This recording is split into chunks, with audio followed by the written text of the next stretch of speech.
byo bintu birabika tebitambula nga twabibala ku African Union. African Union yene ekyankalanye yes ebintu birabika tebitambula nga twabibala kubanga Samei Ruto obusungu gye yabujje sinnabutegeera okulangira banne Samei Ruto obusungu gye yabujje okulangira banne anyway yabalangira ku kaseera kaddako naye nga azzemu ne mu biwandiiko bye nyini walabika waluseewo olutalo wakati wa Samei Ruto n'abo abatuula ku African Union. Yes, Samei Ruto mu bigambo bwe yabagambye nti African Union eno ekituufu kiri nti tekyalina mugaso. Yes, tekyalina mugaso kubanga ebiruubirirwa ebyatandisaawo African Union, of which I agree with Samei Ruto 100% or 99.9%. I only have 0.1% okuba nti sikkiriziganya na Samei Ruto. So mu bigambo bya Samei Ruto yabagambye nti African Union eno tekyakola mulimu gwayo nga yo, wabula ebyagitandisaawo yabivaako dda. Ebigendera bya African Union yabivaako dda. Bigambo bya Samei Ruto ndowooza gwe Munnayuganda kati soke twaye bigambo bino bya Samei Ruto akatambi kano yabyogedde ndowooza wiiki ewedde. Yes, yabyogedde wiiki ewedde ebya African Union nga kuliko n'omulala yeepanka nti agenda kukuba abazungu bano. Yes, naye yeefudde nti no ye modern African fighter wa colonialism. Byonna byabadde bigambo byabwe naye nze ngenda kwogera nnyo ku nsonga ya Samei Ruto eno. This is the high time. These are the presidents that we wanted. This is the Africa that we wanted. Wuliriza Samei Ruto then nzije tweyongereyo.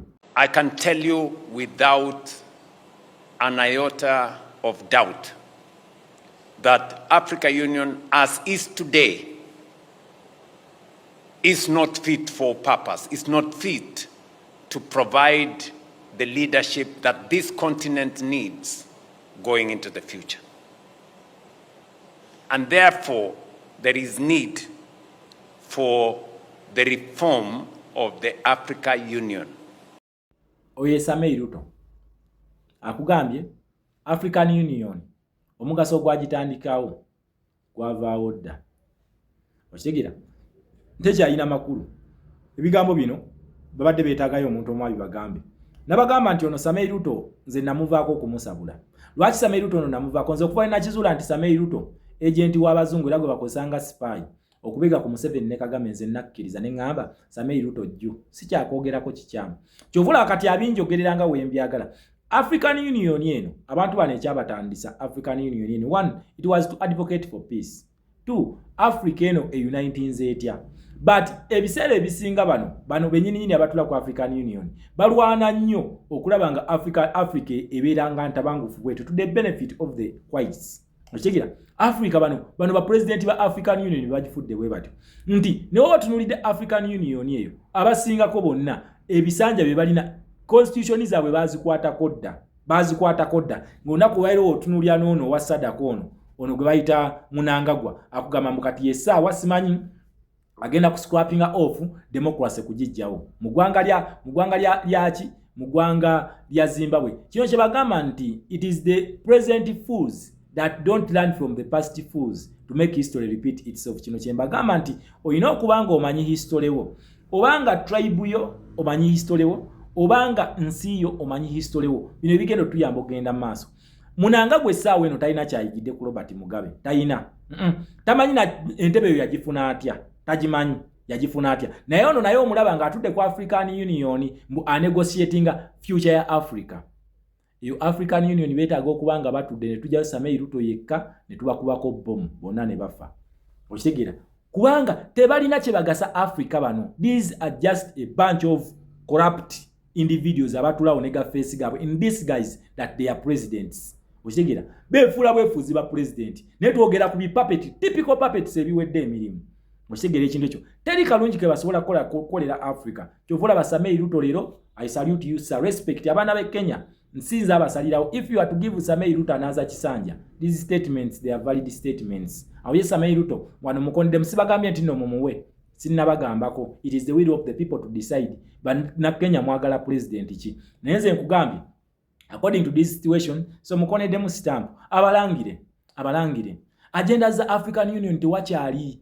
Abasajja bakoze organizations nga zikyayimiridde. Njagala otunuulye Berlin conference just bajjawo bujja kigundi according to the generation ebeerawo ne bagamba nti okay Berlin conference really what was our target? It was scramble for and partition of Africa. Kubabba kubabba tusobole okulaba nti industrialization ne industries ez'amaanyi tuziteeka mu nsi yaffe ne batandika scramble for and partition of Africa ne bayita Berlin Conference. Nakugamba omwaka saagala ogwerabirenga, omwaka gwa Berlin Conference guli 1885 Berlin Conference under King Leopold of the UK.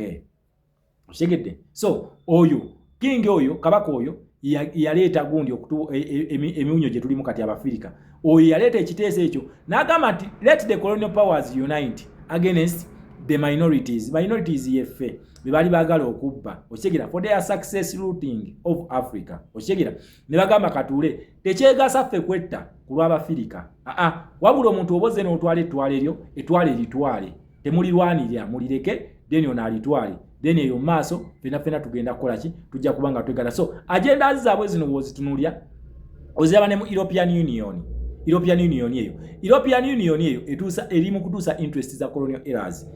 Okitegeera ekintu ekyo kyobula abanene olunaku olwaleero bajja ne bagamba nti gwe mwabbi akalulu yes jangu excuse me ne bagamba okay mwabbi akalulu ndi yes wamaaso okojja mu European Union wano obeeko kyoyogera. Ne batwala His Excellency Kyagulanyi ne Sarah Birete ne bagamba preach that brother n'abagamba byabadde military operation ne bagamba kituufu lwaki they are upholding democracy and human rights. This was the agenda ya Berlin Conference. Obalaba nti even past years, hundreds, centuries have passed by. Nebo bakyali ku foundation yaabwe eyaki ya police yaabwe nakugamba bayitamu eno police okutubba ya democracy and human rights. They are still upholding it. Oshegera bakyagiyimiriddeko era bakugamba nti no gwe nawe ogenda against democratic principle we have consequences ezigenda okukolako. Okitegera olaba nti bwakyayimiridde ku police yaabwe ne principle yaabwe. Naye kakati osanga bino ebya African Union n'obibuuza kiki ekyabatandisa African Union era mukyakiyimiriddeko. The answer is no, tebakiriiko. Onakwayiro tulaba Abafirika betta. Okitegera entero zirimu ffe Bafirika nga osanga ensi emu ya Africa negenda neyingirira ensi endala ya Africa netandika okutta bannansi Abafirika ku ttaka eryensi eya Africa nga siririe ono Mufirika. That is how they are doing it. That is how they are doing things. African countries invading each other. Wabula wali eribbo eno Europe olaba nti omuntu omu alumbye nga agenda against the Berlin Conference bamwekyukira. Onako olwaliro bano abasajja okulaga nti no bayimiridde nnyo neggwanga lya Ukraine. Ukraine is a European country mweri invaded by Russia. Kati Russia erina ebigendererwa byayo biri against the Berlin Conference. Yo nti side esinga yaba capitalist bano biri ku gundi yaba communist. Ozigira awo kye kibaawula nti partly baavuddeko ku ndagaano katuna era bonabona ekibagatta ye Berlin Conference eyo kubanga Russia is a colonial power. Okategedde akantu ako kati onako olwaliro bano bakulaga nti nga European Union tukyayimiridde ku principle yaffe ya democracy and human rights na kugambye nti eno mwe bayita okutubba okutandika scramble for and partition of Africa bwe bayitamu eyo gundi ya Berlin Conference ya 1884-1885 okitegera mwe bayitira nibajigira nti bo bakyayimiridde ku agenda wabula era mu kujja wano okutubba agenda gye bazimbirako obubbi bwabwe n'okubuligitimizinga bayita mu democracy and human rights nga batulimbalimba nti bajjeeko Bassekabaka amaanyi bagatuwadde. It is us to decide who leads us. Wabula ate ono agenda okutuliidinga basooka ate ne bamutuwala ne bamuwaamu ku lecture ne bamusayiningisa endagaano ezo ez'abajjajjaabwe. Endagaano zino bazisayininga in line to their ancestors or their lineages. Okitegera lineage yaabwe bweti wejja bakutambuza mu endagaano ya democracy and human rights. Na government democracy and human rights, it is a colonial administration system imparted us with the Ugandans in the year 1894. That is when the British rose the Union Jack. They rose the Union Jack. Ne bagamba nti kakati okuva n'olwaleero Uganda twale lya Bungereza. Ekintu kye bali bakola bali ba impartingako democracy na human rights. Ng'olunaku olwaleero olaba nti bonna ku lwa democracy basituka naye nga mugambye this is the only passage to fulfill their interests. Gye bayita okyegero zifulfillinga kakati ffe mu Africa nga twetta nga tugamba bannange kakati ffe Abafirika today to gundi to their benefit. Okategedde they are upholding democracy. This is a colonial administration system. Tukyali ku statement za Samei Ruto ze yalangidde ba leaders ba African Union. The statement ze tukyaliko ze tuli mu kutematema nkakase nti abazungu bano ebyabwe tebabivanga kokko wabula banena Abafirika banena abajja ababbi bajja ne basavinga interests z'abazungu to the loss of their people oshigira batwala ebyabannansi ne basavinga ebyabazungu kati Samei Ruto wawanga badde ayimiddemu eyo perspective omanyi ne Samei Ruto ono naye simwesigamu wadde oshigira nti ki Samei Ruto ayimiridde ku side y'abakapitalist era kitegeeza nti olunaku lwaira abakapitalist bagenda kwogera bagenda muyitamu Samei Ruto ayogere byonna bye twetaaga okuwulira ate nga bye bituufu munnange however nti wadde is a disc just gye bataddeko aplayinga playings naye ng'ate nze nzikiriza mu byayogera if we get back to the real essence or the real agendas of the African Union and its formation oshigira nti nenkulaga nti bano abazungu bakyayimiridde ku byabwe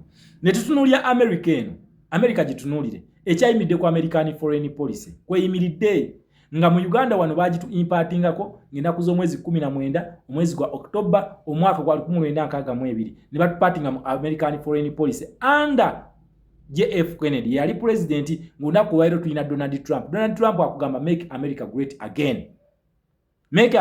again kati greatness ya America abesinze kweyendagaano ya 19th October 1962 agamba buli muntu yali akusente za America oli mu American foreign policy you are going to understand the fact that America maintains its position as a global power. Donald Trump, after centuries have passed, presidents have gone, have come, have gone, have died.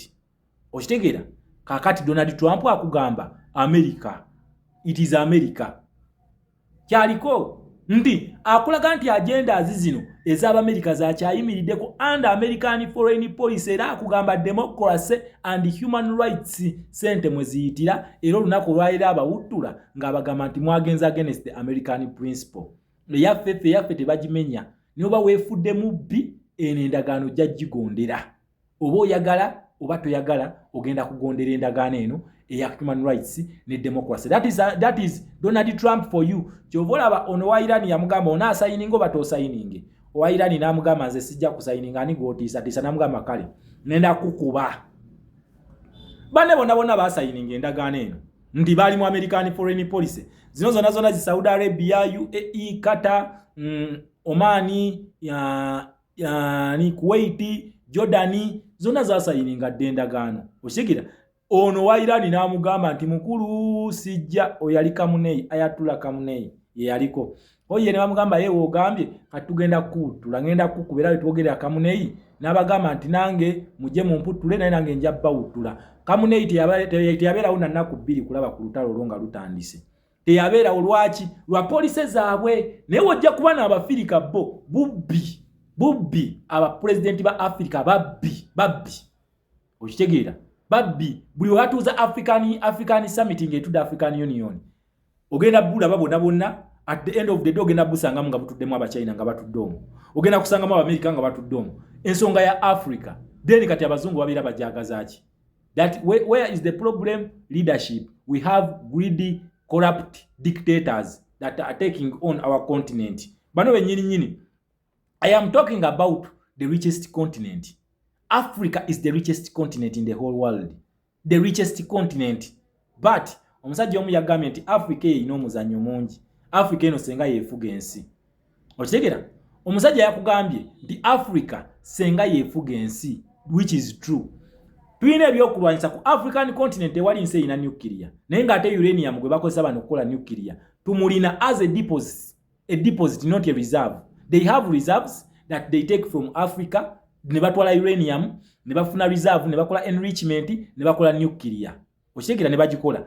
Twogera ku continent nga eyina gundi eno product gye bakola mu nuclear. Neteri nse eyina nuclear. Tetulina ko nuclear power wano ku Africa. Tetulina. Wotunulya African Union, it is a bunch of beggars. Ako kagundi ako kagundi kachi ako kakilabu kabwe kaba beggars. Bagenda kusabiriza no balaba mbazungu nga bazunga ne bagende Russia ne basaba engano. A continent with the best climate togenda kusanga winter. Only that a few countries nga Ethiopia experiencing a winter due to its landscape nti ya erihire nsozi nyingi nyo mu Ethiopia eyo ate zigenda even their heights are above sea level zigendera ddala paka mu birezo ensozi za Ethiopia. That is why sometimes it freezes. Okay, etujiwadde exception. Naye nga ate even in winter tulina bye tusobola okulimirayo kubanga tebeera throughout nti eri winter throughout. No, winter emala neggwako. Twogera ku continent erina climate ennungi ng'esobola okulima ne tuliisa Europe, ne tuliisa America, ne tuliisa the whole world. Wabula tugendayo ne batuwa n'eŋŋano, ne batuwa eŋŋano wheat, ntegeeza eŋŋano wheat ne bagituwa nga bapresidenti bano bagenzeyo ne bagisaba era ne babeera so proud ne bakuba n'engalo mu Russia etuwadde eŋŋano. Bano bakyali bano batumanyira bumanyiizi, bano bakyali abo Abarasha abo n'Abamerika n'Abangereza batumanyira bumanyiizi. Lwaki batumanyira bwe batyo? Because these leaders are so naive. The naivety of our leaders is the reason why we are bending down to those guys. But we couldn't be doing that until Samei Ruto told them to their face. Yes, and that is the truth, the bitter truth. Africa, ono wadde nkugambye nti kino ekintu is a disc. Samei Ruto is a disc bagiplayinga kubanga naye ayogera olunaku olwaliro tuwulaba Kenya nga erina NATO bases. Okitegera? NATO bases ziri Kenya. NATO z'abaki? NATO countries, most of the countries ziri mu Europe is a non-US NATO ally. Kenya naye azaina asomera banne. However bagambye amazima but kyayogera naye kyakola. Okitegera? Kyayogera kyakola. Nze ntute message ya Samei Ruto. I'm not going to kill the messenger, but I'm just going to take the message. Okitegera? So we should not kill the messenger until the messenger naye byayogera naye tuogere ku base za Starlink ziri awo Kenya yazirina. Tuogere ku Zerinda Zephyrs eri awo Kenya yazirina. Okitegera? Tuogere ku American influence kati wano mu Great Lakes region yesingawa. Anyway, Congo enatira okusala ku Kenya nti at least influence y'America ezenyo mu gwanga ya Democratic Republic of Congo. Naye as of now it is Kenya. Okitegera? Kati Samei Ruto walangira banne nze nzikiriza message yayogedde entuufu nnyo. Last points zange zenkuwaddeko nakati zendi mukuwa nti Africa why what did we ever do to you leaders? Because you are the problem. We shall not say God endowed us. God gave us everything that Africans need to rule this world, to rule the planet called the earth. Africa babituwa. But why ba leaders lwaki mulina obusungu bungi ku bantu bammwe? Osanga omukulembeze najja ku ntebe nga yo okuva lwazze ku ntebe alwanirira bannansi kubeera baavu nga kye kimulwanya n'obuuza bannansi bakola ki? These are the African leaders betulina. Ajja ku ntebe nga easy fight from olunaku lwalinye ku ntebe kakasa nti bannansi baavuwala temubeera bagagga ne basanzewo nga bagagga n'akakasa nti abaavuwaza. These are the leaders we have. These are the African leaders that we have. Oshegera kati at the end of the day ne bagenda eri nga basabiza naye ate alwanirira yavuwaze bannansi nga interest z'abazungu azikola ki? Azituukiriza. Okitegera? Gwe ogenda kubeera nga tolina bantu ne bajjanga ne batandika okutugamba mukakati enensi egenze mu middle class status. Bo middle class status bebagyewa bya bigambo naye mu bikolwa tetubiraba. N'olaba gavumenti nga yo ekulira kubba ne mugira sente z'amalwaliro zifuluma gavumenti n'ezibba. Okitegera? We balwala bagenda mu bazungu. Kati ffe tugenda kwetaasa ddi kuba n'abazungu nga ebintu mulemeddwa okukulaakulanya ensi zammwe. Gavumenti okuva lwezze eryanguzi nga babbi. Sente buli ke bakwata konna bakabba bubbi. Gwe munaso kuba n'akasente mu nsawo nga bawulira ddala ekizibu. Okitegera? At the end of the day bintu we bibeefuukira nga ba colonial masters babeefuulidde ate nga batandika okujja nga batukabija ne bu crocodile tears. Okitegera? So Africa must liberate Africa. Kidamu?